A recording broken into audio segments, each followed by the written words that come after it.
Okay, we're ready. Okay, good afternoon, everybody, to the Tuesday, March 24th, Western Sierra Charter School Board meeting. Ian Whitney will be coming in later, so he will take over running the meeting when he arrives. Until then, I will be hosting the agenda. So let's start with a roll call for the meeting at 3:30. Jason Smith. Here. Cody Hayes. Here. Jason Koskowski. Here. Ian Whitney. Mary Mellis. Here. So, board members, you have the agenda in front of you. You could just look over that. When you're ready, I will entertain a movement to approve the agenda. Jason Smith, I move to approve the board minutes. Okay. And a second. Mary Mellis. Okay. I think Lisa had it on that one. So Jason moved, Lisa seconded. Any discussion? Okay, all in favor of approving the agenda? Aye. Any nays? All right. Action carries, agenda approved. And then also in your packet, you have minutes from our February 10th meeting. You can review those for a moment, and we'll entertain a motion to approve.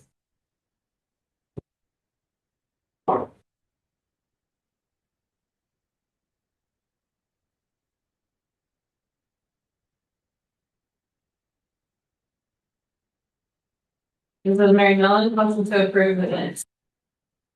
Okay. Cody Hayes on second. By Cody.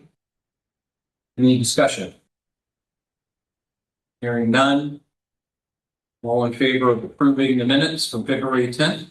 Say aye. Aye. Aye. Any nays? Motion carries.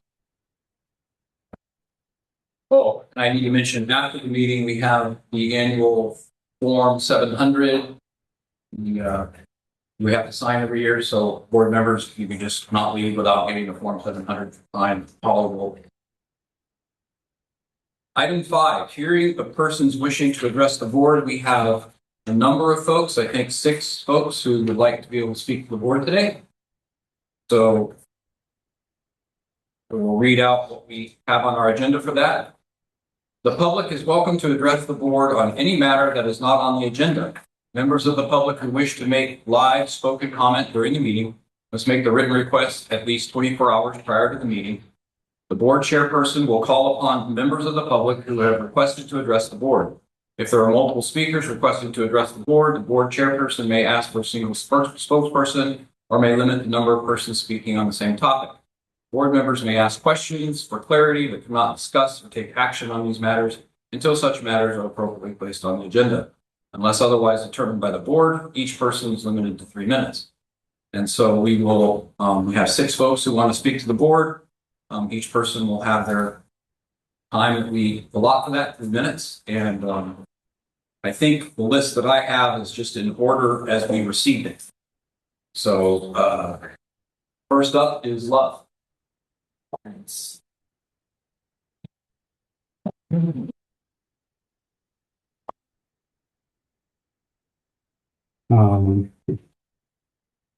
Well, nice to speak to you, Floyd. I've never done this before. My speech is going to be in regards of Mr. T being resigned. So first, I want to start by saying that whatever happens to Mr. T, I'm pretty sure all of us love and admire our good friend, Mr. T. Me personally, I feel like in my eyes, Mr. T is such an amazing person, and he's a good man. Mr. T has done so much for our school that I'm most aware that a lot of people aren't aware of. He's our school security guard, and I also can't remember the last time I've seen a homeless person walking down Van Ness because Mr. T either shoot him off or they got scared by him. Mr. T was more than just a security guard to us. He's a teacher, a father, and most importantly, he's our friend. He keeps us all safe, and he's always looks out for the best interests of our school, and what's best for it. I personally feel like we deserve the position and at the school. I'm sure many parents and students as well agree with me. He deserves this position more than anyone else, and I can't begin to imagine a different person taking that position. And in conclusion to my speech, I feel like as a whole, we should all focus more on our needs rather than our wants. Okay.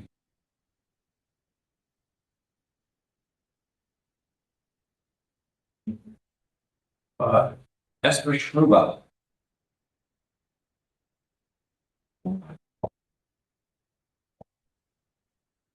Hi, everybody. Thank you guys for having me here today.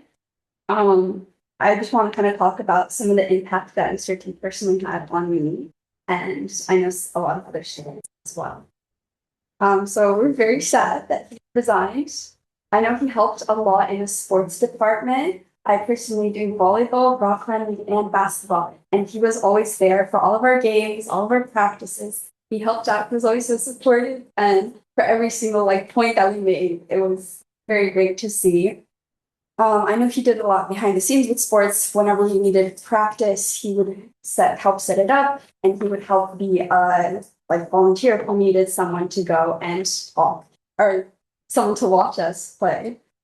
He also helped out with drama behind the curtains whenever it was a play day.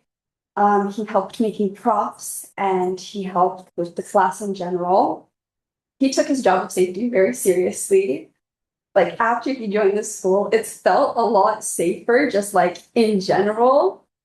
I've heard of a couple cases where some people that weren't supposed to be here were, and he would always be right on that, get them out of here. And he would most importantly ensure the safety of all the people on campus. If there was ever anything that was oh, something's going on, absolutely everybody inside, no going out. This is what we're doing, and he would go and take care of the situation.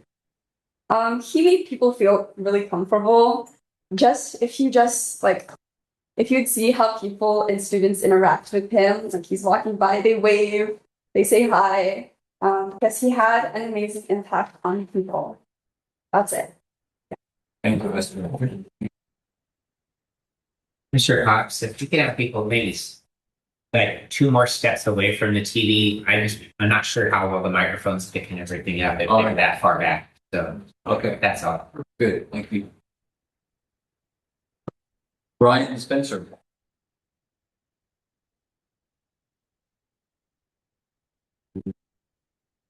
Right about there. Perfect. Yeah. Thank you. Hi, my name is Ryan Spencer.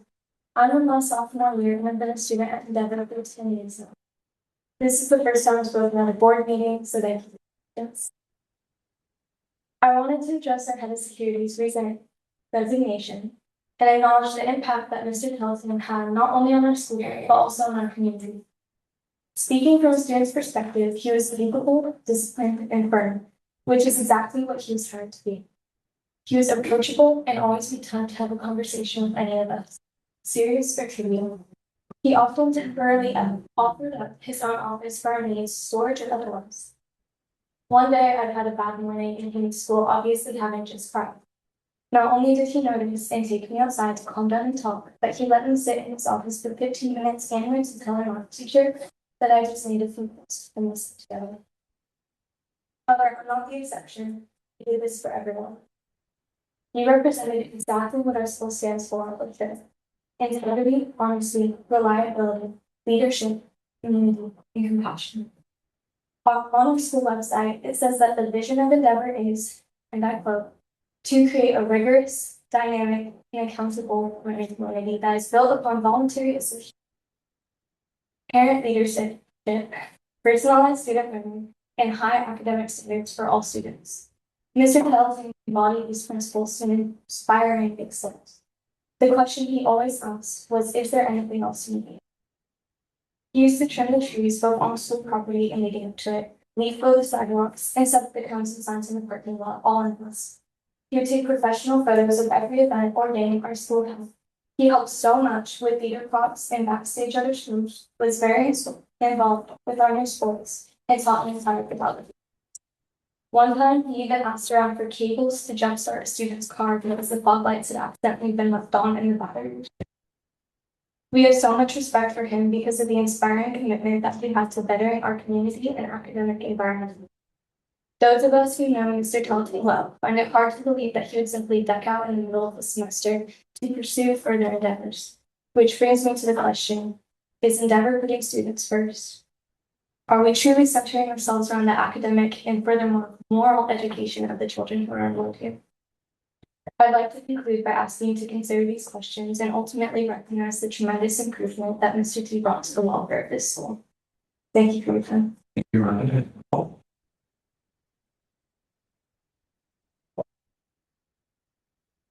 Jamie Spitzer.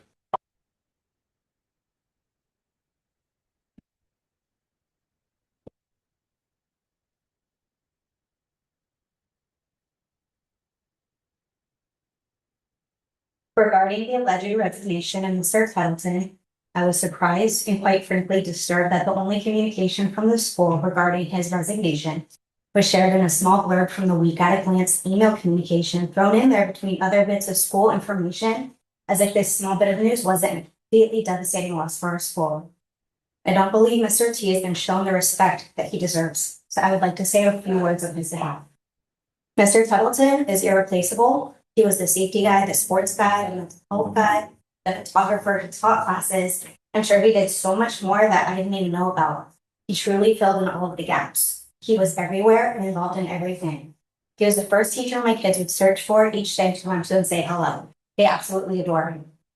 He put the students first always. He saw a need and he took care of it always, simply because it was the right thing to do, because it served our students in our school. He was such a servant. He felt like the heart of our Endeavor community in his 3 years here. He has modeled to our children loyalty, integrity, a strong work ethic, and has been an incredible role model. He has made me feel like my children are safe on campus in a crazy world where in the present day, sending your children to school is an act of faith. He always went above and beyond the call of duty, and he has raised the bar here at Endeavor. The Spencer family is on its 10th year with this school. We have grown up with this school. We were the original mountain homeschoolers. We have witnessed and participated in every new venture and growing pain. I have been proud to work and collaborate with our school to provide the best education for my children possible, and I've always believed our school had my children's best interests at the forefront of every decision-making process until now. I do not believe that this decision was made in the best interest of our children. It's in fact mind-boggling. Is this how our school family treats its members? How on earth was a treasure of a man like Mr. Talenton discarded? My family is disillusioned. We are disgruntled and we have lost faith. More importantly, I want Mr. T to know that he will be missed dearly. He has made a lasting impression upon us, and our school is a better place for having had him here. Losing his presence here is a heavy, heavy blow. We love you, Mr. Pendleton. Thank you for all that you have done for us. You will not be forgotten, and I am grateful to you for your time and efforts making our school the best place possible for our children. Thank you.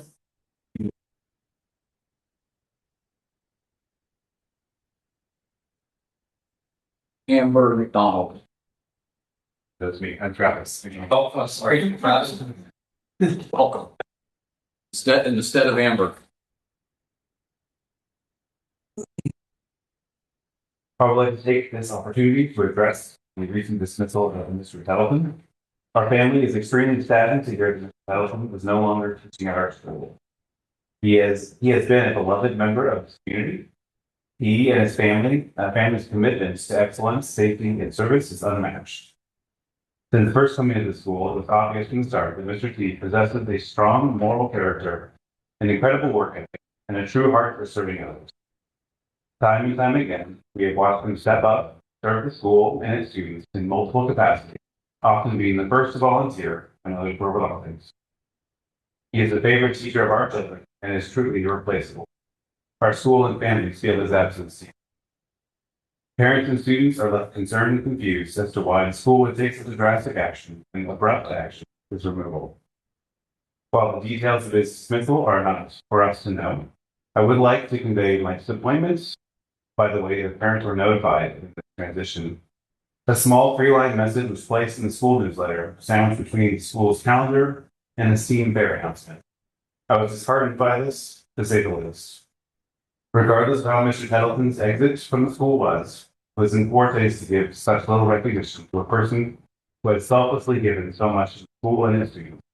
I think you deserve better. And I do think that we, as the families of the school, deserve better too. Mr. T, we deepen this.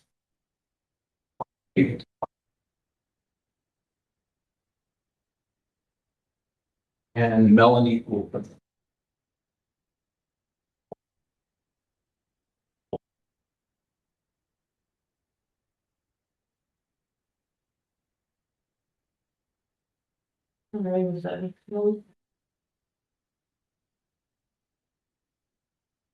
Hello, my name is Melanie. I'm a parent here at Endeavor. My son Carson is a senior, and he is the fourth of my children that have attended high school here. In fact, almost 19 years ago, when he was just born, my oldest was a freshman with Glacier, when we had Mrs. Garcia as our advising teacher. Throughout the years, we always loved our staff at Endeavor. They've always been amazing. I recently found out that Mr. Tettleton's position here had been abruptly ended. I don't know what the full story is, but I do know that Mr. Tettleton has been a huge support for my son Carson. Carson has allowed me to share his experience. He wanted to be here today, but he wasn't able to. A few years ago, our family broke up, and it was actually a very difficult time for Carson. He really struggled, but thankfully, we had a great support system here at the school with his advising teacher, Mrs. Vicarro, and Mr. Tettleton, who was not only then the support, but adhered there, someone to offer sound advice, and was just basically there for Carson anytime he needed him. What Carson has expressed to me from his point of view and that of many of the students is that they were shocked and extremely upset at Mr. Tettleton's leaving. That they love him very much and respect him tremendously. And anyone who is raising teenagers or helping teach them knows that earning their respect is not. So I just like to say, as a teacher, the parent who's been here for 19 years, the student that has been directly affected by this situation, I hope that you will reconsider Mr. Tettleton's role here and see that Endeavor will simply not be the same without him here, and our students will not be the same without him here. Thank you. Thank you.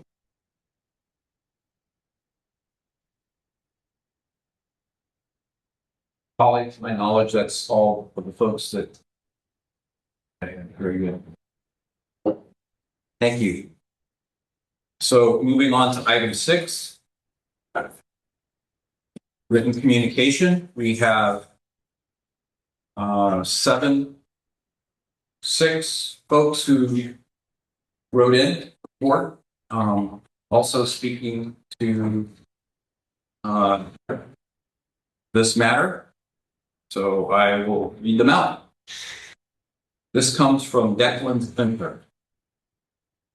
I am Declan Spencer, and I'd like to make a few points on Mr. Tettleton's character as an 8th grade student. When he was my teacher in science class, he helped us learn so many things. He was always kind and made friends with almost all the classmates immediately. He was always strict enough so that there would be no messing around, but he never went over the top to shout at any of us. He was always able to help, and we all knew that if we ever needed assistance with anything, all we had to do was go and find him, and he would immediately put aside whatever task he had and go and help. Once, when a classmate of mine's family's car broke down, he asked them if they needed a lift or anything at all. This is one of the many examples of how he was always there to help. He also ordered donuts for the entire theater arts class when we were at rehearsal because he knew that we would be exhausted and hungry after hours of practicing, as well as offering to help the tech coordinator with anything he was working on. He was, in my opinion, one of the best teachers at our school. And if Mr. Templeton was forced to resign, then any of the teachers at Endeavor Charter School are just as potentially fixable as well, because he went above and beyond. Our school won't be the same without him. Eric, can you start the clock when he moves on to the next? Sure. Thank you. The next is from Lamb Spencer. Leanne. Leanne Spencer. Give me 1 second, fine.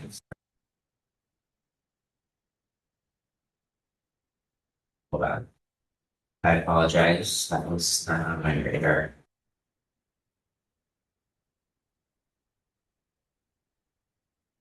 This one won't be long anyway, so.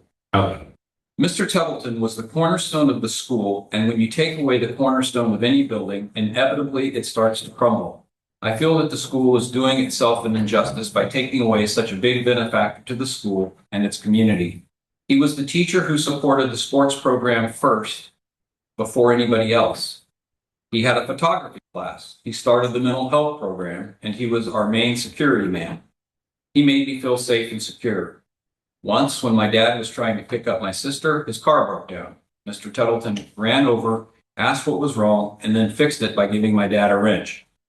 He always went above and beyond. I will miss his presence around the school. Nobody can replace Mr. Templeton. The third is from Elijah Spencer. My name is Elijah Spencer, proud father to Ryan, Declan, Bam, Bridget, and Bear, all who attend on-site classes weekly. I'm taking the time to write this address out. I'm taking the time to write this address out of anger, frustration, and concern for a variety of reasons, but primarily I want answers on the direction of the school in terms of culture, academics, and leadership. My kids would share multiple times a week over the last few years how much respect, trust, involvement, attentiveness, and energy Nick Templeton, or affectionately known as Mr. T, brought to the culture of Western Sierra Charter Schools. I was consistently excited that they were sharing about a positive male role model in their life that challenged, encouraged, and set high standards for them in terms of behavior and academics. It brought me great peace knowing that when I or my wife dropped the kids off, that they were in good and safe hands from an academic and security perspective. I have only really taken the opportunity to get to know Nick personally over the last year or 18 months and consider him a friend. I was extremely surprised to learn of Nick's firing. Yes, you heard me correctly on using the words firing in this regard, and a point I will conclude with later. He had 1, improved school security drastically. 2, stood up an athletic program that did not exist. And 3, was in progress of standing up a mental health program to address specific student body needs. Among many other ways in which he expressed his commitment to the success of students and the school, Mr. Templeton went above and beyond the call of duty in regard to his role and responsibilities. He coached sports that he had never played. He came to almost all extracurricular events. He became a reliable fixture in all aspects of anything school related. I am sincerely angered that the school admin faculty would choose to fire a person with this quality and content of character that our students desperately need to see emulated. This board, administration, and faculty should be ashamed of itself. You assume that our students and parents do not see what actually happened. If Nick were to actually be, quote, resigning to pursue other opportunities, then his consistency of character both in and out of school would have given our students and parents time to connect, wish him well, and say goodbye over the next few months of the school year. If he were, quote, resigning to pursue other opportunities, then he would already have that opportunity lined up. He was fired because he was one of the few among the faculty that demanded excellence and accountability from his fellow staff and students and vocalized it. I demand answers to the questions below. Why was he fired? And what considerations were made about how this would impact the students? If Nick can be fired, what does that say about the rest of your staff and faculty? Did we consider the uncertainty of this decision, the uncertainty this decision causes among staff? What are the short-range, mid-range, and long-term plans for coverage on responsibilities Nick had? How can we avoid this type of rash, reactive decision-making moving forward? And number 4. Hey there. I don't know if it makes a difference, but you people past 3 minutes, but I'm just. That's okay. Levo Lometti. Mr. T was one of my favorite teachers at school. Not only was he an amazing teacher, but he was also funny and nice. While he was strict, he was never rude or mean, and he was always fair. He helped me learn lots of math lessons that I was struggling with learning at home. He is an all-around great teacher and that lots of kids like. Christine Lometti. I believe Mr. T taught my son to love math because he showed how fun it was. He showed how fun it is when everything makes sense. Mr. T taught a well-structured class with expectations of students clearly communicated. He enabled them to handle all classwork and homework on their own. It was the first time my son Levo had used Google Classroom, and he never asked me for help or clarification. Last year, he left Endeavor to attend public school, and I firmly believe his current A in math is still thanks to groundwork Mr. T laid. Our school community has grown, and with it came commotion and increased traffic. There was never any guidance about parking lot use before, and I appreciate Mr. T instituting a drop-off line and reminding us periodically with a well-marked satellite image of the parking lot. A lock on the school door, as well as mandatory signing in and wearing of the school badge, made me feel safer in this growing community, which now looks different than when we found Endeavor 8 years ago. I believe the larger an organization, the better it must be structured, and I welcome Mr. T thinking of what we needed to say, stay safe, and never being afraid of reminding us when people forgot. I'll leave you with the last image.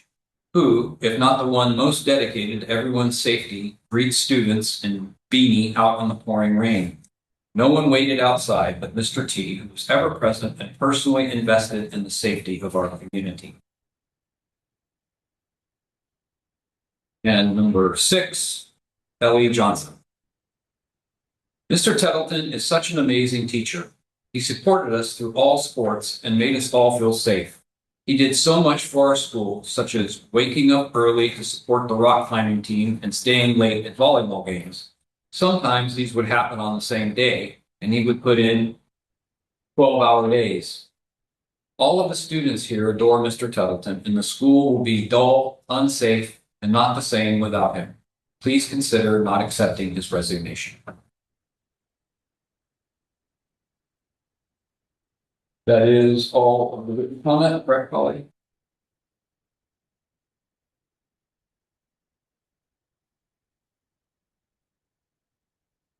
All right. Thank you. And we go to item 7, and now that Ian is here, our board chair, I hand off to him. So item 7. All right. Thank you, everyone. And I apologize that I wasn't able to make it at the beginning of the meeting. And thank you all for your comments, both in person and written.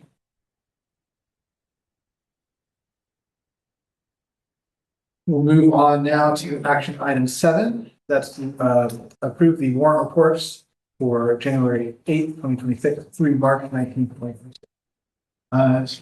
Jody, how are you doing? Yep. The reference. Yes, if there's any questions, please ask me. I'm ready to answer them.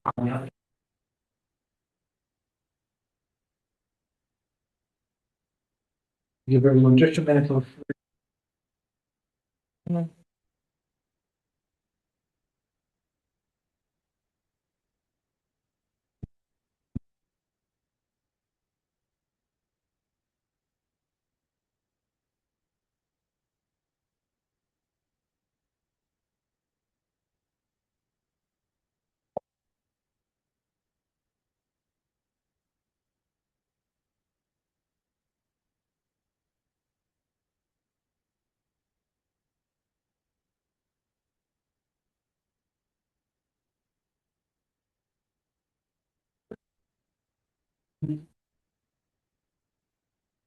And, we're going to use the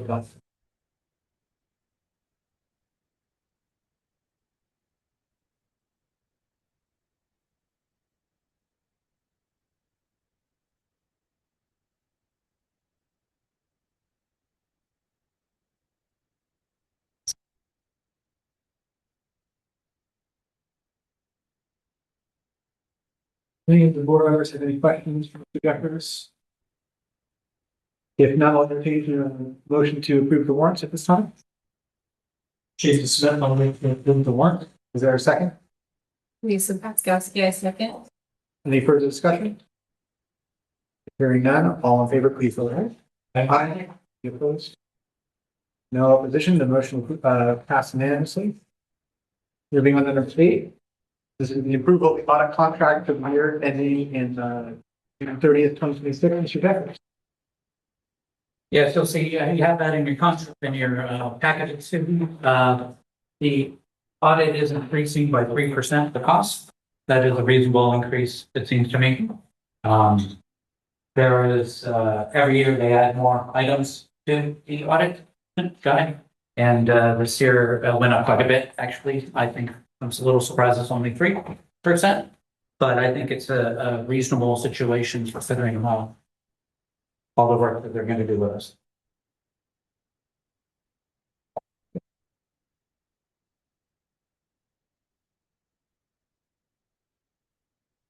Does anybody have any questions about the contract? The same firm we've used. Yes. The past. Yes. Basically, the same terms, just a little more expensive. Exactly. Slightly more expensive, but the same from last several years.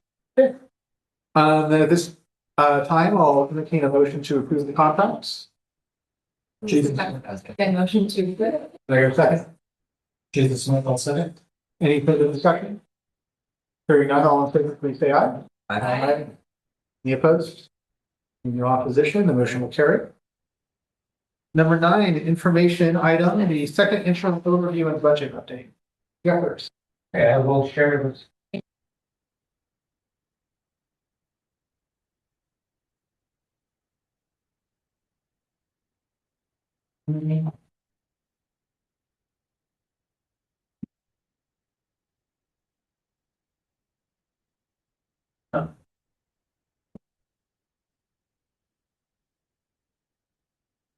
There's quite a lot of things.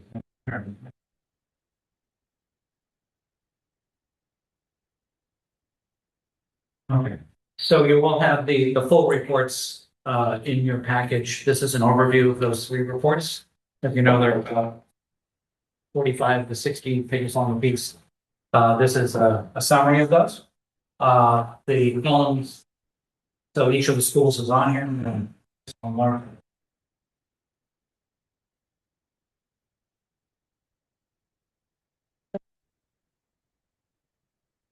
What do you need? I'm sorry. No, it's fine. I'm just Okay. It's just slow. All right, so for Mountain Homeschool, the first column on the left, you see the titles on the very leftmost, but it's give the actuals to date. As I always say, we are always having to pay out expenses before we get the revenue from the state. They always pay in another situation. So we're showing actuals to date net decrease in fund balance because the the revenues coming in lag the expenses we have. You'll note on the bottom of the projected, the more important part of this is not the year-to-date information, it's the projected year totals. We are, for Mountain Home, remember we're building a large addition to the building up in Oakhurst. Therefore, we're showing a negative $538,000.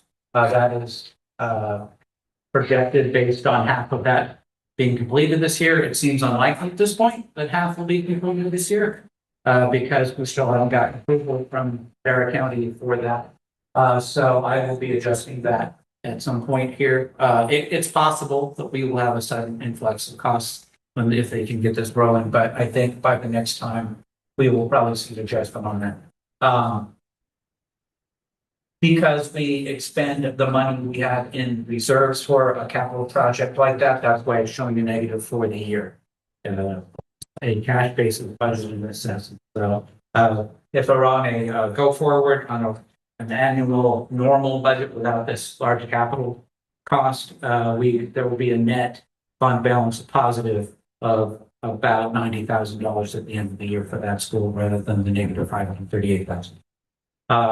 Going down a little further in there, you'll see that cash flow is starting off at this is very conservative cash flow. We're required to be very conservative because it's like an acid test for cash is king. And if you lose cash, you're pretty much getting out of business. So that is what a conservative estimate of what we're going to receive and a very conservative estimate of what we will spend. And so we will still have $1.3 million at the end of the year, given that situation. In year two, we are still showing down on that. There. We are showing a negative for the year, negative fund balancing, a decrease from next year for the other $500,000 project. So that's why that's also negative. Next year, it would be a $60,000 gain in fund balance if it were a normal go forward budget without the capital cost. And then in year three, we are showing 65,000 as a net fund balance increase. For Glacier High School, it is showing $15,000 net fund balance increase. Without the other costs related to the capital project, it would be $77,000 net fund increase. So our reserves are going up. I should have mentioned Mountain Home has a reserve of about 42%. Glacier is going to have a reserve of about 42.2%. Very good fund balance. ADA is 94.05. That's our projection. The budget was based on 92.63. Not much of a difference. I didn't mention Mountain Home has less ADA than expected. That was just a difference in how we planned on using the teachers this year as opposed to what we budgeted initially. Glacier has, on a go-forward basis, it's a net fund balance increases for the next 2 years as well. Endeavor Charter School has. Can you scroll that over? Oh, yes. There you go. Endeavor has a net fund balance increase of $259,000 projected for the year. The reserve at the end of the year is projected to be $2,231,000, which is a 45% reserve. The ADA for the year is projected to be 341 versus 347, so a slight decrease versus budget. And then we have cash flow ending at $1,514,000. Again, that's a very conservative approach, but that's a good amount of cash left. And then we have a multi-year projection showing a positive 200,000 next year and a positive 210,000 the year after that. So it looks like everything's going very well. Any questions?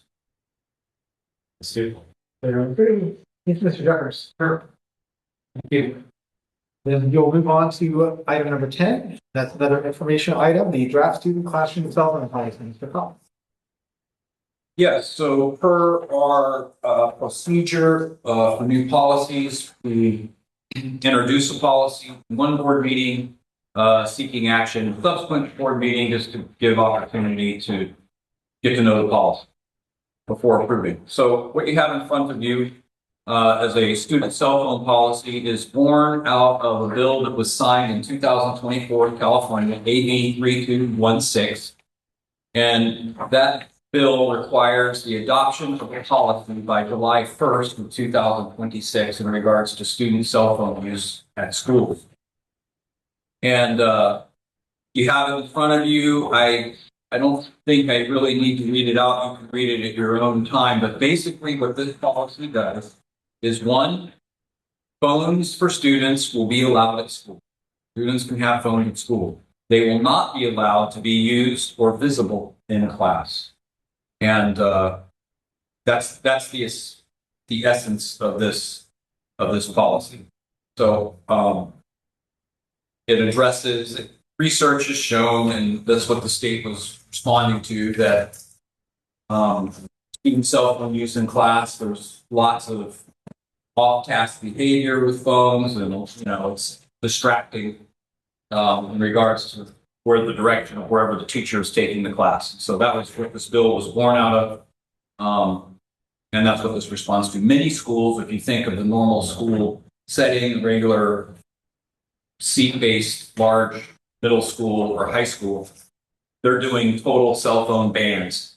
And they're not allowed at all, or they have these weird, I don't know what kind of material, these weird bag kids put their phones in at school that, for us in our setting, it's totally different here. We have, a high degree of students that they want to be here, they're cooperative, it's not like a regular setting. So we feel really good that we don't need to ban students having cell phones.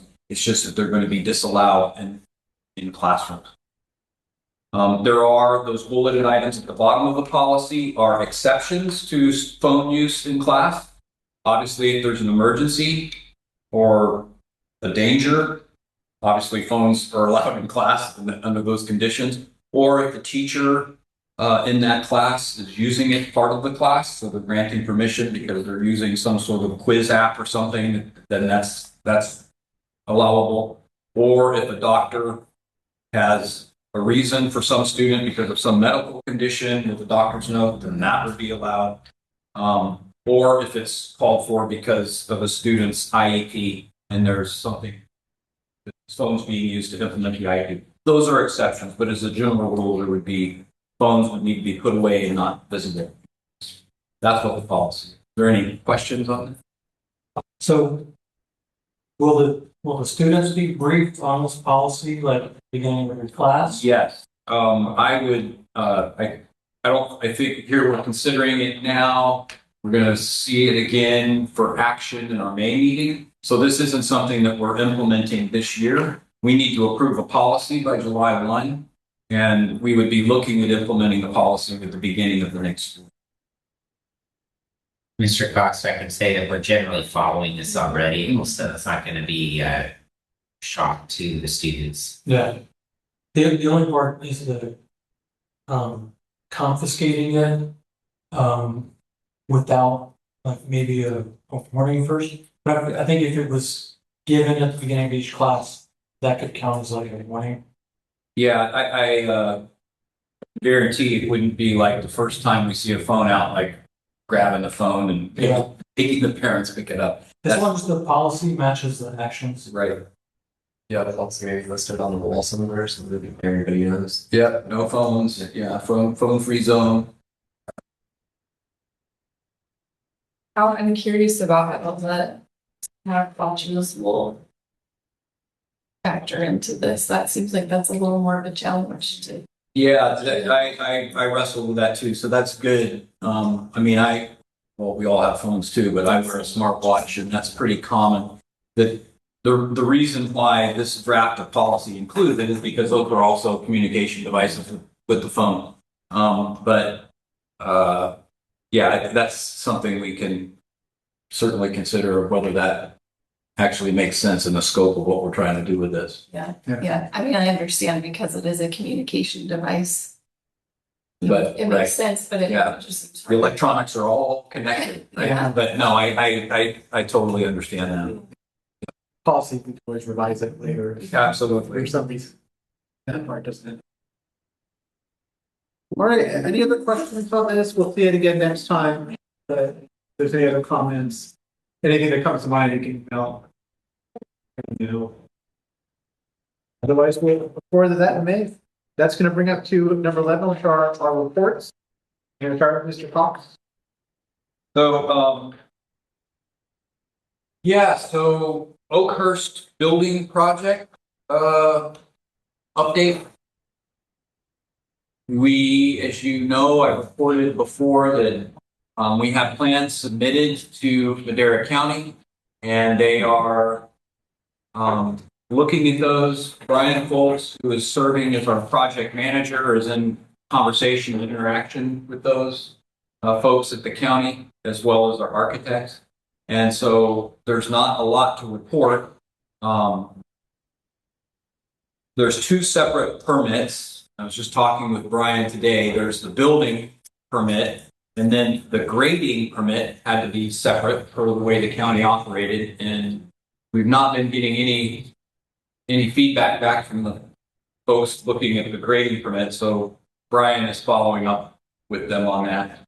Part of the project also includes, for those of you who know the Oakhurst campus, there is a gigantic green water tank, which is there for irrigation and for fire. And we need to move that tank for this project. And we have a designated place, and we have it out to engineers to engineer how that would work. And so that's another piece that's out there getting worked on, but we don't have any news on that at this time. So it's moving along. We were hopeful to be able to have everything back and be able to start, have to be able to go out, once we have the plans or during the plan somewhere at this point, we're going to go out to bid this and go through that process and find the contractor to run the job. And we were hopeful to be able to get started by the beginning of summer, or at least during summer. I'm not sure what to say if that timeline is going to still. So we're working toward it. Any other questions for me that I can put down here? That was just one that I knew I wanted to talk. Are there any updates on the other issue with the president? Yes, so actually, that is a closed session. I'll speak to that then. Yes. All right, thank you, Mr. Cox. That brings us to the Oakhurst staff liaison report. We have Mr. Stokes. Yes, he's here, and he's on the line, and we're sharing our slides. So let me put that up here. Hello. Hey there. Hello. Can you hear me okay? Yeah, thank you. Okay. Eric, it's 1 second. I think he's going to share his slides. There we go.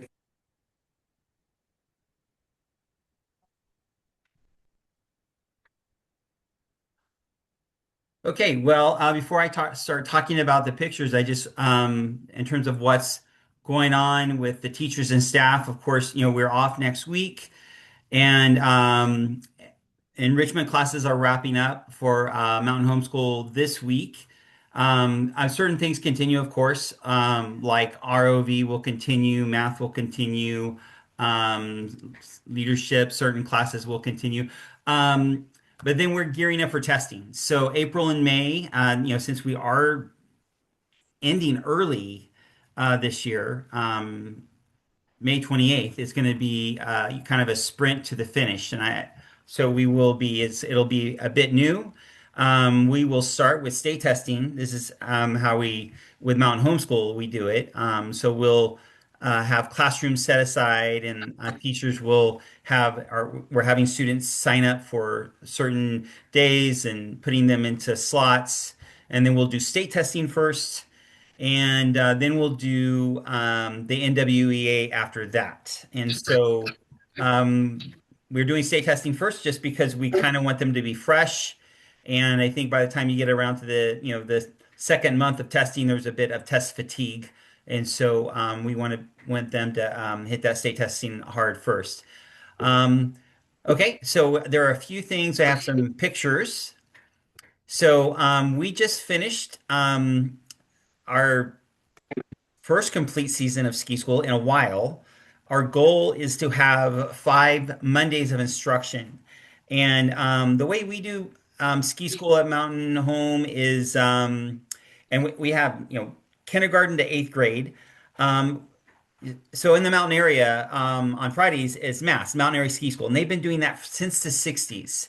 And so where instructors and instructional groups teach kids how to ski and snowboard up at Badger Pass. And so in the 90s, we started doing a similar model where we have instructional groups. Our instructors get live scanned. And if there is the Friday Mass has invited us to go to their teaching clinic, and we've had Like Mr. Cox has done the clinic, I've done the clinic, and they know what they're doing. And so they teach us how to teach children. And so we got, like I said, we got 5 Mondays in, which um, I don't know. It feels like a miracle that it happened this year. And so last year there was no season. The season before that there was too much snow. I think we got 3 Mondays in, but so we had new instructors. You had kids who'd never been on skis, and by their third day they are just tearing up slopes. I don't know, Mr. Cox, you're an instructor. Do you have anything to add to our season of ski school? Yeah, it was really great. It was wonderful to get all 5 days in, and that is an exception to the rule in the last number of years. And it is really fun, like watching, being a part of kids learning. We see this in other areas of learning, but with skiing, it's just great. They come out, and the little ones aren't even sure they want to be there. It's skis are awkward, or snowboards are awkward if you've never done it before. It's counterintuitive, both of those endeavors. And so yeah, they start out not being able to do anything, and then step by step, and you get a few days in, and all of a sudden they love it and they're skiing. And that's really great. And this year, Badger Pass, the leadership there was exceptional. Sometimes we've gone and we didn't necessarily feel very welcome. The new leadership just really made us feel welcome. It was great. So we're hoping for more next year to have a consistent season and have that leadership back. So that is our ski school. And if you want to continue, okay. So last 2 weeks ago, we had Read Across America Day, and usually it is on March 2nd, which is Dr. Seuss's birthday. And then the tradition is students in school will wear pajamas to school, and it's reading all day, and especially Dr. Seuss books. We had ours like we had a staff meetings on that week, so we had our Read Across America a day later. So we some staff and all this is the first and second grade enrichment class, and so we had a guest speaker. Mr. Hagan came in, and it was the pigeon that wants to drive the bus. Don't let the pigeon drive the bus. The kids loved it, and so that was read. And we had other activities and other enrichment classes, and so that was Read Across America Day. He really does want to drive the bus, the pigeon. Yes. Okay, we're right in the middle of our cross country season, and so there are 3 scheduled meets in the mountain area schools all the way down Tesoro Viejo, Hillside, Wasuma, Course Gold, River Gold. They We compete against all those area schools. So it's a great chance for us to interact with other schools. It's the only sport that Mountain Homeschool can do. And so Mr. DeCarly is the coach. He's phenomenal. He organizes it. All our students wear these little blue pennies so we can kind of tell them apart. We have well over 50 students participating. We had a first place finish. I think that was with the first and second graders, and so we raced at Wasuma Elementary. Then we raced at Minarets. Mr. DeCarly, we've never done this before, but he did just for our school. We invited Endeavor to come. We had a few Endeavor students come up. It was at Sierra Meadows, which is an old golf course up out 49, and the owners are like super flexible, super nice, and they allowed us to come and run a race there. And so Mr. DeCarly awarded ribbons, first through 10th place, and so everyone got a ribbon, which was fun. And then we actually even had a parent race at the end. And so that hopefully a tradition that continues. And then our final race is this Friday at Course Gold Elementary. And then cross country will conclude. And then also Mr. DeCarly is going to take students to the track meet at YHS, which is a little more like it qualifies. Then kids can go to the county if they qualify. So it's like this is fun. You just get a ribbon, but with the track meet, it's a little more like eventually, I think you'll have to have birth certificates and that kind of thing because it is, um, because then you qualify and go on to the county, as I said. Okay, so that's cross country season. As I said, our enrichment classes are concluding, and so Mrs. Heidelbrecht teaches. She pulls the third graders out of the third and fourth grade enrichment class, and and then is teaching them writing. And you can see there's like a colorful graphic organizers from her teaching the fourth graders writing, and then as fourth and fifth, yeah, third and fourth grade. She's pulling the third graders out, and then this is her fourth and fifth grade history class. And if you see, those are it's made out of salt clay, and those are little maps of United States. Okay, next slide. Oh, this is my class, Lego Robotics, and the students, really, this is fourth and fifth graders, is sort of kind of preparing them for ROV. In fact, so I have that class on Thursdays, and I've invited my whole class that we won't have a class Thursday. We'll be going to ROV. So a lot of these fifth graders are getting ready to take that next step into ROV. And then this is first and second grade. And so first and second grade, a lot of our classes we have a lot of hands-on activities. And this is, the unit was about sound. And we had different kinds of sizes of cups and the vibration. And so students were having fun with that. Finally, we just had Peach Blossom, and Peach Blossom is an interpretive festival. So students since the 1950s, all from students from all over the valley go to Fresno State for 2 days, and they interpret literature and poetry.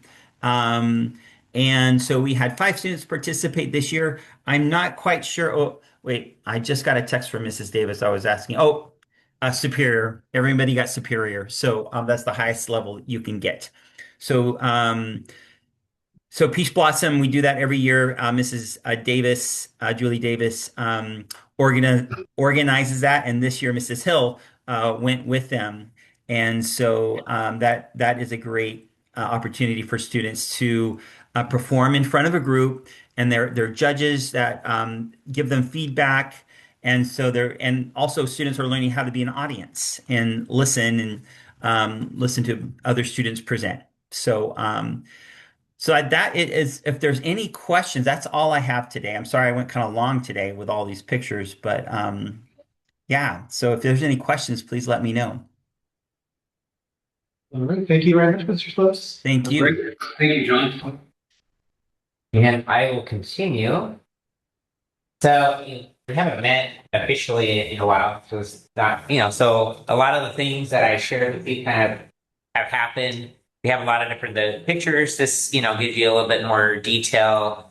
We had the, academic decathlon, we had the academic pentathlon.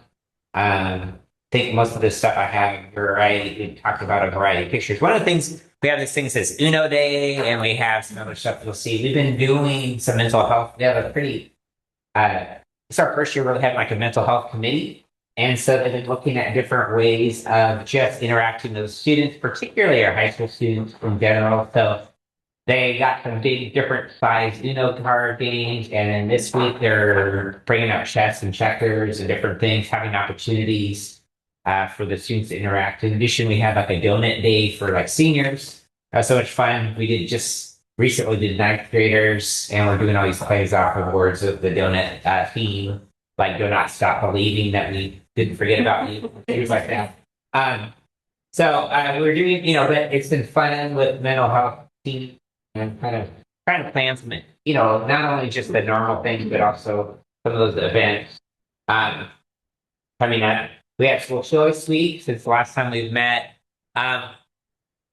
We had a lot of fun kind of activities and things throughout the week, but something we also did kind of as a culmination at the end of that, we did a 6th through 8th grade social time, and they had games, they had food, we had some fun music, we did some line dancing, It was just kind of a really fun event, and these ladies here, a bunch of our teachers, really are, Mrs.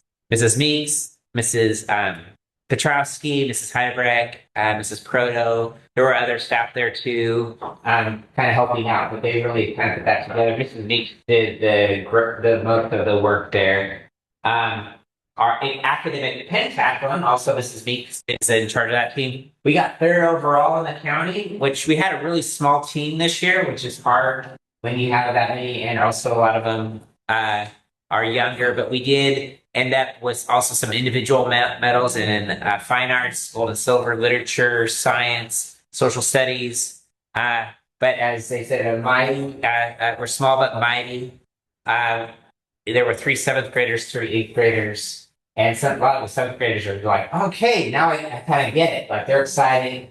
And so, Like Isla got a bunch of blame. Isla did. Yeah. Isla was definitely. Gold and silver and teacher's award. Yes. And she also got the teacher's award too. That was awarded by the coach. So that was a lot of fun to have have the students have that opportunity. We're just including our jump rope tournament that also Mr. DeCarlo has been doing, which has been a lot of fun. This is just a couple of them. These are some of our 1st and 2nd graders. These were our top rope speeds for the entire school. Keith Kreider in 1 minute did 178 jumps. Her and her sister's in high school now. They were going back and forth. Like one day her sister had the highest speed, and then the next day she did. But the younger sister prevailed in the end. In addition, we have physical fitness testing. We have to test all 5th, 7th, and 9th graders. Mr. DeCarlo had an idea of getting a little bit more buy-in. There's no longer like the presidential fitness awards that some of us might remember from when we were kids. There's no like set goal. And so he kind of set some different goals, some different parameters. These just happen to be our 5th grader. They won the physical fitness challenge, and so he also got medals for them, just to kind of encourage them to like not just do the minimum, and to kind of go for it. We had a bald eagle tour. We do this every year with our 3rd graders, and they get to go out with a ranger and look for the bald eagle. I don't think they did this time.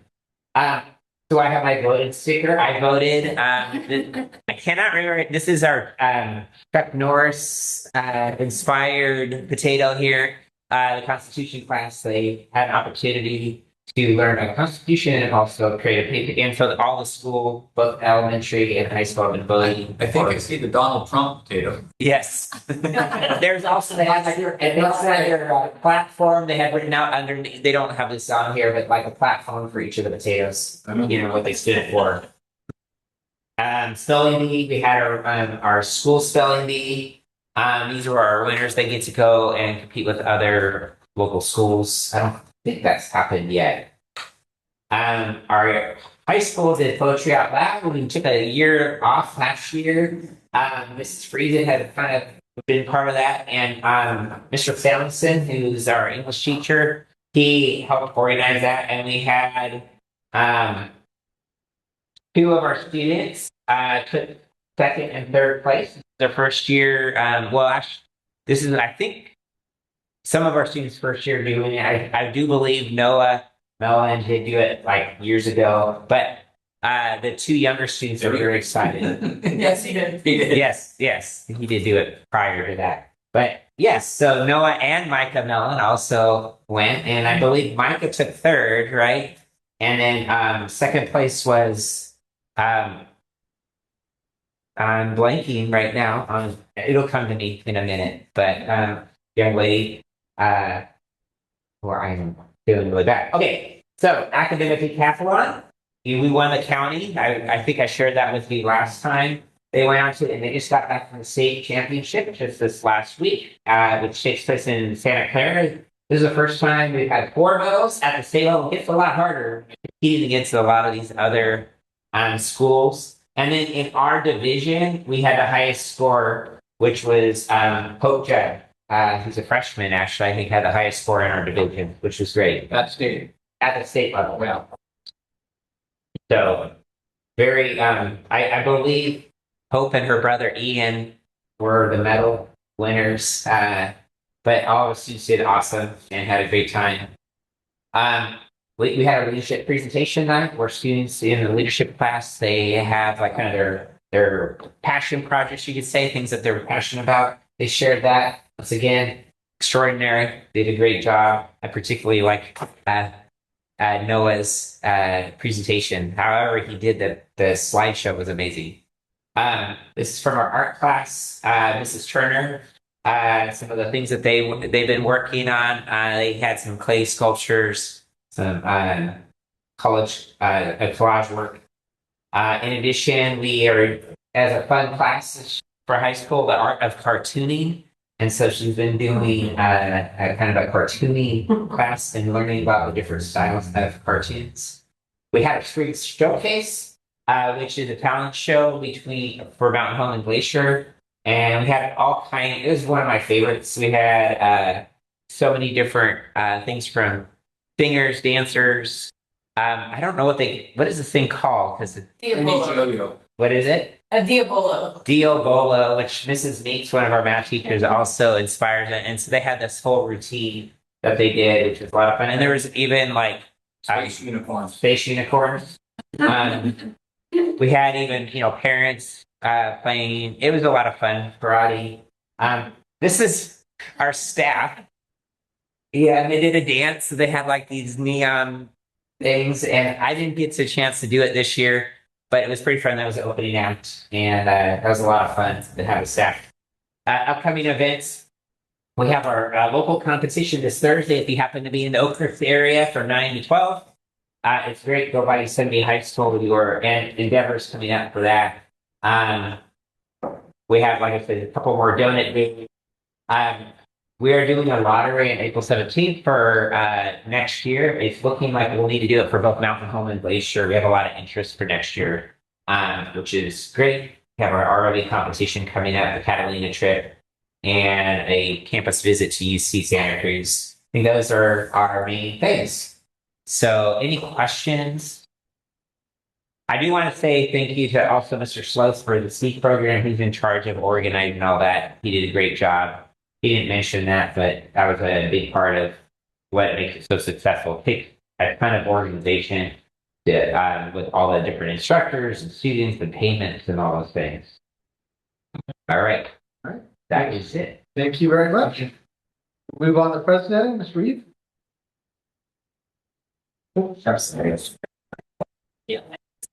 Yeah. All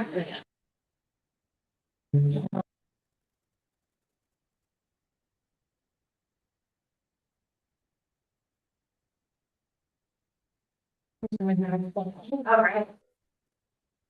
So we just concluded our curriculum fair. So this is a season where our elementary curriculum gets put out, and parents and students can come and peruse and kind of start looking at ideas for the following school year. They can actually get their hands on the curriculum before making a decision. That was set up over in our parent room for a couple of weeks there. We also had our, where's my Zoom guy here?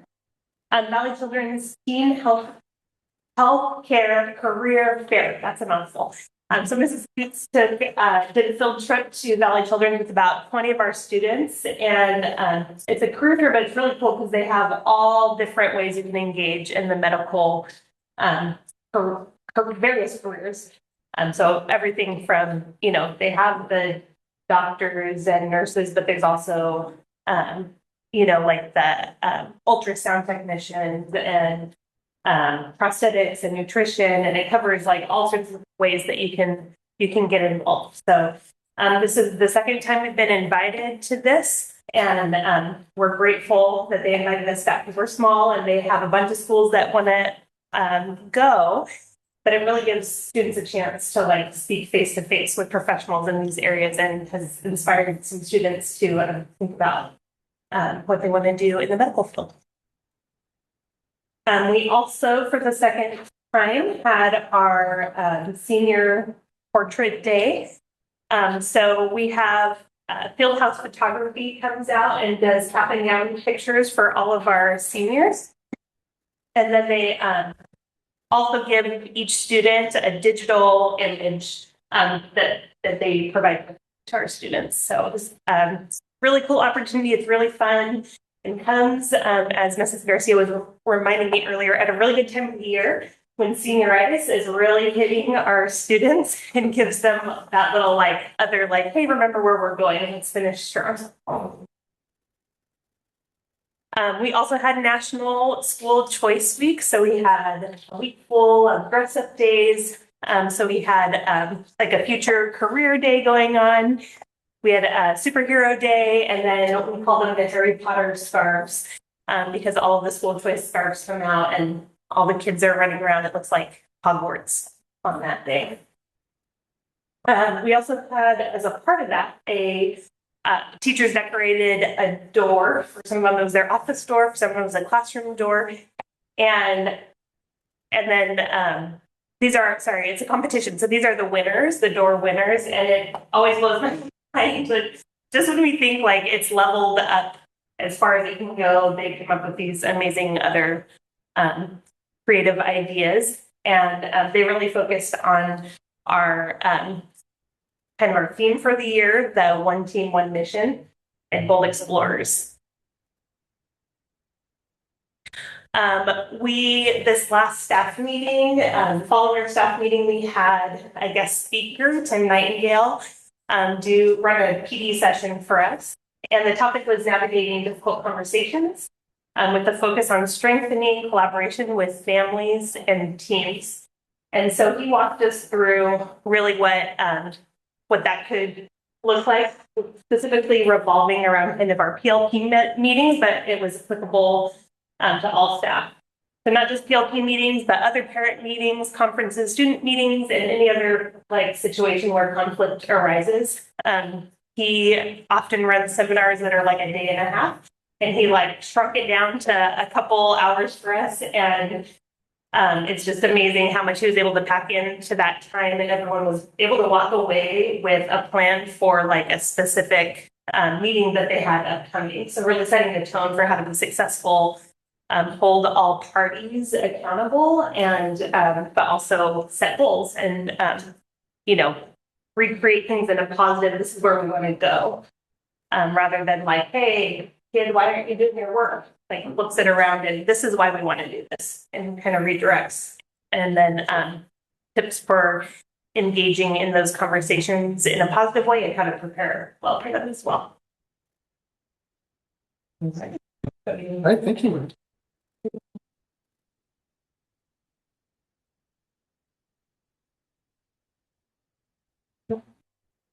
Hi, everyone.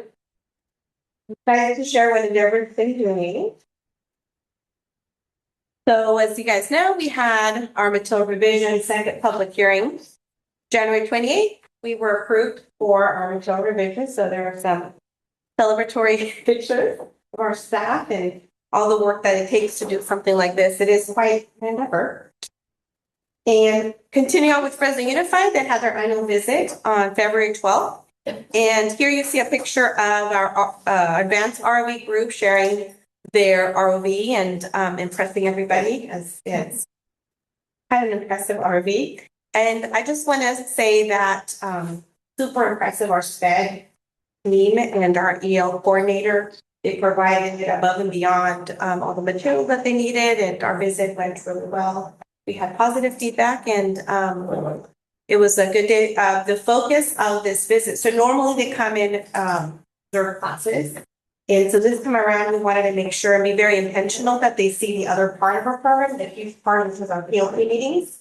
And so we had several Fresno Unified team members actually sitting on a few of our PLP meetings, and they were completely impressed and actually probably gave, and actually mentioned that, better understanding of insights of who we are and what we're doing. Because previously they were observing our classes, and so that's a portion of our program. I think now they have a better understanding of the other very important part of our program, which is the working with families and students and the whole field process. That was a great visit.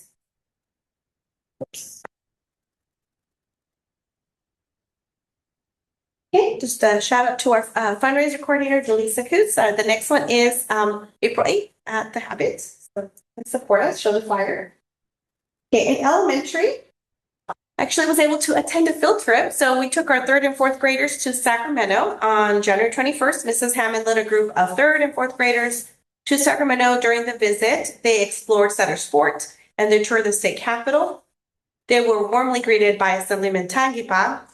And right before our tour, he gave them a very meaningful speech of encouragement. And it's especially meaningful because he is the first charter school graduate to serve in the legislature. So it was very inspiring to hear his story. We've also just recently took our 7th and 8th grade students to the Fresno County Superior Court, and they experienced the judicial system in action. And here you see them in the jury box and just bringing the real world experiences, from textbook to actually being present and seeing this live. Do you remember which judge it was? I didn't attend. I don't know who it was, but we have been doing this field trip annually now, so it's well received by middle school because they're learning about all this, and it's a well received. I don't know. So you go in and is the judge like talks to them, then you They give have them. a tour, and they talk, and then they get to like sit down and ask questions, and they get walk through the experience. At least be there and see firsthand what it feels like and looks like. Another recent field trip is to the Fresno State Downing Planetarium, where they also received a Fresno State tour. So this is, I think, the first year we've done both, to try to expose not only a cool, neat thing like the planetarium, but a college visit, campus visit for elementary students. Our little TK and kindergartners have been busy learning about community helpers. And so here you see some pictures of that in action. They've had a variety of volunteers, police officers, school nurses, and hands-on experiences. Here's another slide of, we have our very own board member who helped also.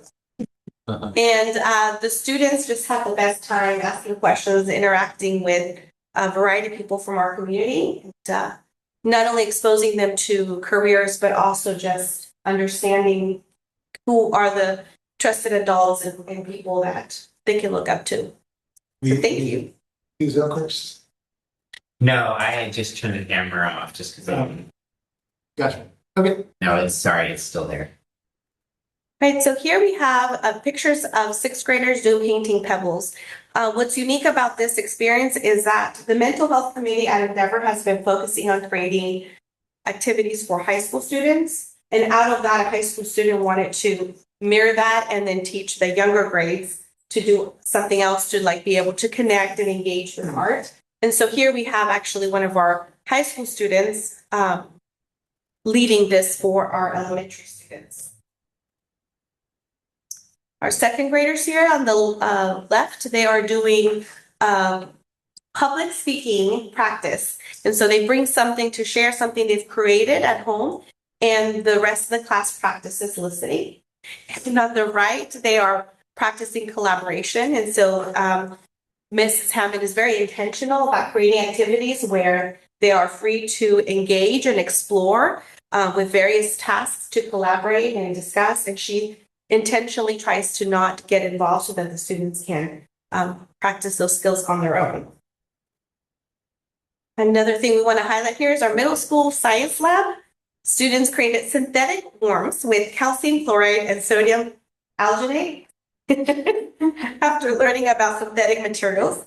Synthetic materials are the way of the future, but also hold many risks and unknowns. So they talk about that. So you can see that's probably a very memorable class. In the high school world, we have our Art 1 and Advanced Art students who created works of art that are characterized by an altered reality, focusing on one word that summed up words of wisdom they wrote to themselves.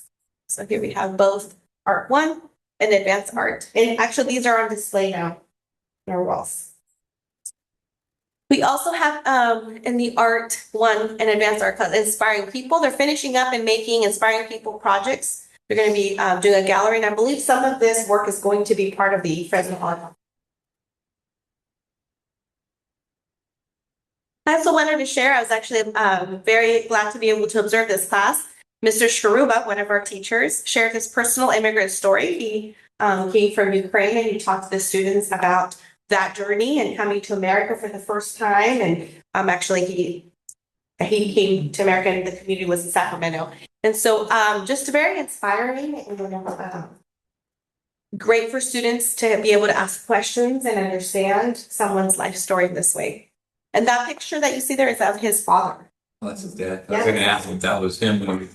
So those of you that know Mr. Shkaruba's oldest, Nathan, like he mentioned, that's where he looks like, yeah, that's where he got his hair, he said. And in our photography class, we have leading lines. Here are the honorable mentions. Share another one. Focusing on lines. Okay, so our students seeking an education career in the future, our CT education students, were able to create and design their ideal classroom in a shoebox. And so they had the ability to be creative and kind of put in all the details of what their classroom would look like. They also were able to see what their future will look like if they're looking for a teaching job, as they attended the Fresno State Teacher Fair and were able to walk around and ask questions, and I think constantly answer the question, no, I'm not looking for a job. I'm not a student, but they were able to see what careers, what types of teachers are in high demand. Various people approached them and gave them good words of wisdom for the future. And yeah, we had the group of students there. This is the second year that they attend this fair. In leadership, they had a green jelly bean game. And I think the object was to get as many green jelly beans and then no rules. And so they were able to experience what this looks like when there are no rules, what's fair, what's the intent, what are everyone's motives, and to see who's the winner after this game. So I think that was done recently last week. And so the leadership class, we're able to practice some leadership skills in practice. Here, this is the high school painting pebbles that the mental health committee coordinated that then inspired one of our high school students to do this grade. This was probably the most favorite activity, yes, for high school. They also did charity crafts, origami, and friendship bracelets. So these are intentional activities that are scheduled during the high school break so that they have connections and friendships and can be doing things active in between their breaks. Under Endeavor Sports, our rock climbing team is continuing on their season. They're doing great. And soccer is just about to start. We have the teams that have been practicing, and I believe the first game is April 8th. And so be on the lookout for the schedules. Here's our computer science 2 students. They're advanced computers, so I'm just going to read the notes. I'm not even sure exactly what it means. Here we see building and programming circuit that uses a potentiometer. Potentiometer. To control the brightness of a group of blue LEDs. They're doing great things. Here we have a few upcoming events. We do have our local ROV competition March 26th. This Friday we have our high school prom, which is joined with Glacier. I forgot to add that into mine too. Yes. And on April 11th, we have our Beauty and the Beast spring production at Fresno High, Royce Hall, which is a beautiful theater. And that's at 6 p.m. You guys are all invited. We also have a Steve Fair on April 16th. We have our next rock climbing competition on Saturday, April 18th. And we didn't do Peach Blossom this year, and instead we're doing something called Poetry on the Road. And so students are that are choosing to be part of this are going to recite their poems at the Grove, which is a senior home, and perform with them. And then they're going to do recordings with props, and then we're going to create videos for their family. And our high school leadership presentation night for us is April 28th. And so, as you know, I've been adding this section to our presentation. The part that is not the on-site classes and it's not here is what does flex-based learning look at practice at home and elsewhere. So we have Miss Ellery, who dived deep into the Olympics and created a variety of activities with geography, writing, art, and finally PE. She took it upon herself to run with the Olympic torch and experience the Olympics fully at home. We have Ms. Varsi here, TK student. And so just highlighting the doing, the creating, experimenting at home, discovering. This is what our parents, our families are enjoying to see at home with all the hands-on learning and science, art, engagement. And I've shown this video before, but I don't think to the board. This is one of our TK students, Ray Katamura, and he's working on their learning clock. And I'm actually going to play this video. It's fairly short, and I hope it works. I don't know if the audio works. So here we see he's doing a hands-on project. It's parents' workshop. And he's actually creating his own manipulative learning clock. I was told he received his toolbox that we'll see in a minute. I don't know, the connection's kind of spotty. You've seen that for Christmas, so he was excited to use it.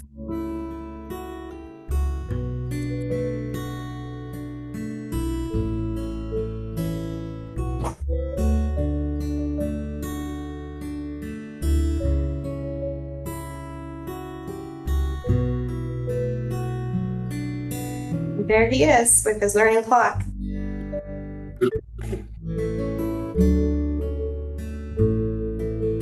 Isn't it right? I know he's so happy about it. Just highlighting all the things that he had to do. That's very smart. I'll show you.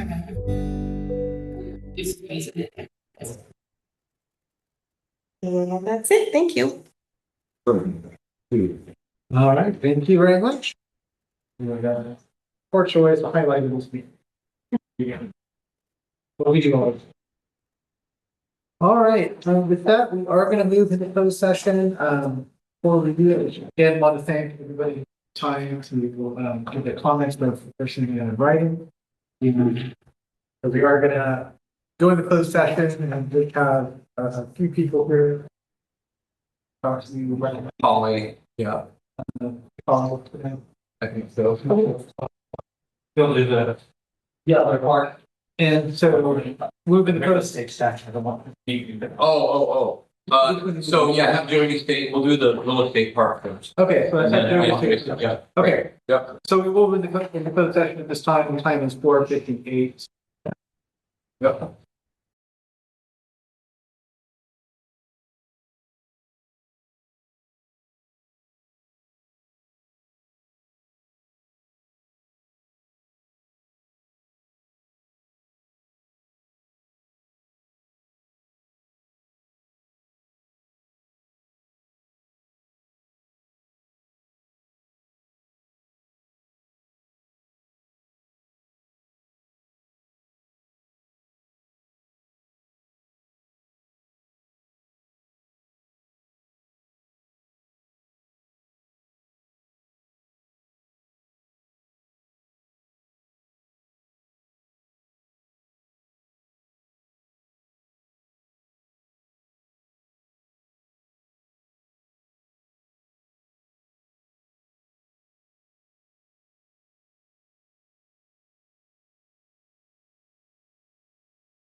That's All right, what? yeah. All right, welcome back, everybody. Thank you. We are now back in open session. It is 5:42 p.m. The report out of closed session is as follows. On item number 1, the real estate negotiation. The board took no action. On item number 2, the personnel matters, the board took action by a vote of 5-0 to accept the resignation of employee number 136 and approve a release of claims settlement agreement with. Okay. That's going to include item number 12 and 13, which is the report out of closed session. Our next scheduled board meeting is Tuesday, May 5th, 2026 at 3:30 p.m. I'll now entertain a motion to adjourn. Lisa Patzkowski, motion to adjourn. Do we have a second? Jesus Smith, that's it. All right, we're adjourned. Thank you, everyone. All right, thank you, everybody. Thank you.